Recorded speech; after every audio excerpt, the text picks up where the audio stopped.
أخ سعد، أنت كنت أيضا في بعثة أو في زيارة من هالنوع فنية أفتكر العام الماضي. اي نعم. العام الماضي هم في إنجلترا. اي نعم. اي نعم. ويعني جبتك النشاطات الفنية اي والله اللي شفتها اي والله. في واقع آفاق جديدة بالنسبة لنا، بالنسبة للفنانين الكويتيين. هذا صحيح.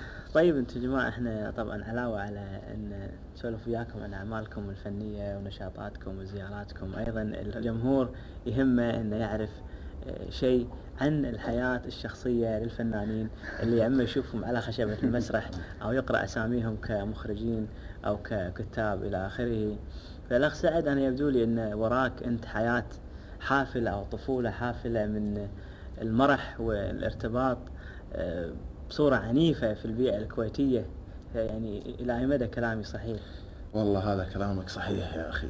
الحقيقة أنا تربيت وعشت طفولتي في قرية الفنطاس، والحقيقة الإنسان طبعا طفولته لا تخلو من المرح ولا تخلو من الأيام السعيدة والأيام الحقيقة اللي يعني لها أثر في نفسه.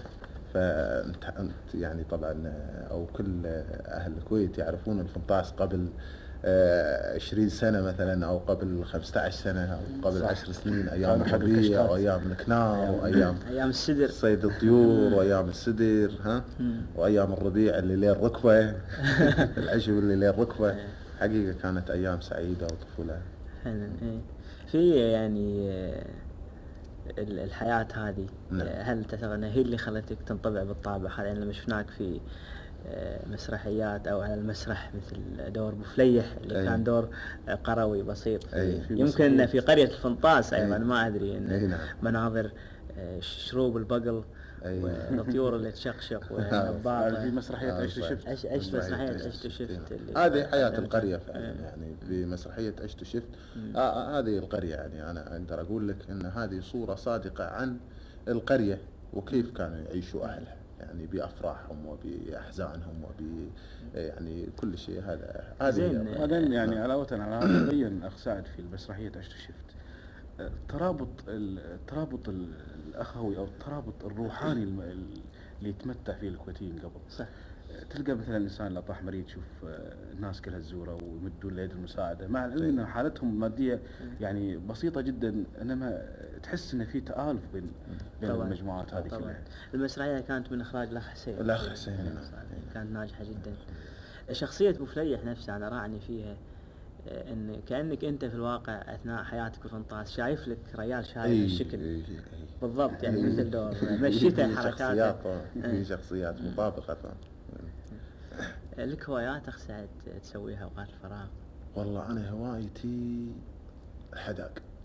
توني بقول الحداق هذا أي وقت عندي أقدر يعني عندي لو ساعتين كذي ماكو أزرق روحي للركسة، نصيد لنا كم نقرور ونصيد لنا والواحد يتمتع فيها فعلا. هل حصل مرة مثلا، طبعا البحر مثل ما يقولون كان أول يقولون اللي دشه مفقود واللي يطلع منه مولود، هذا لما يروحون الغوص والسفر والمكان البعيد، بس خلال يعني روحاتكم للركسة وأماكن الحداق المجاورة، هل مرة حصلت لك أزمة طبعا شوف أخوي، ولكن لا يعني لا يمكن أن يتركها، تلقاه متمسك فيها. أنا صارت لي مشاكل كثيرة في سبب الحداق. يعني تلقى الواحد يطلع أيام الشتاء يتلفلف له فيها المزوية ويروح علشان يصيد له زفرتين ويرجع دايق عليها، ولا يروح الركسة ويضيع له كذا ساعة بالشمس بتحرق الشمس ويرد على ما اكو شيء. الا اذكر لك انا مره حصل مره طالعين الحداق نحدق الركسه علينا قايله شمس حاره طلعتنا الشمس العرق يصب، قام واحد من الربع كان يقول انا باطب اتسبح. يا ابن الحلال الطب الركسه بحر حدرك 14 15 باع وقاعدين نطلع يرايير هاي يطوفك يا يورو. قال لا انا بطب اسمع تعود هذا مقضي شو اسمه دش الغوص والسفر، رجال ملوع البحر. قام وطب الركسه سبح. لما طب وقاعد يسبح الربع اللي وياي باللنج قالوا الله يا كنا مو سعد الفرج صجر. شلون؟ حيل انا خواف.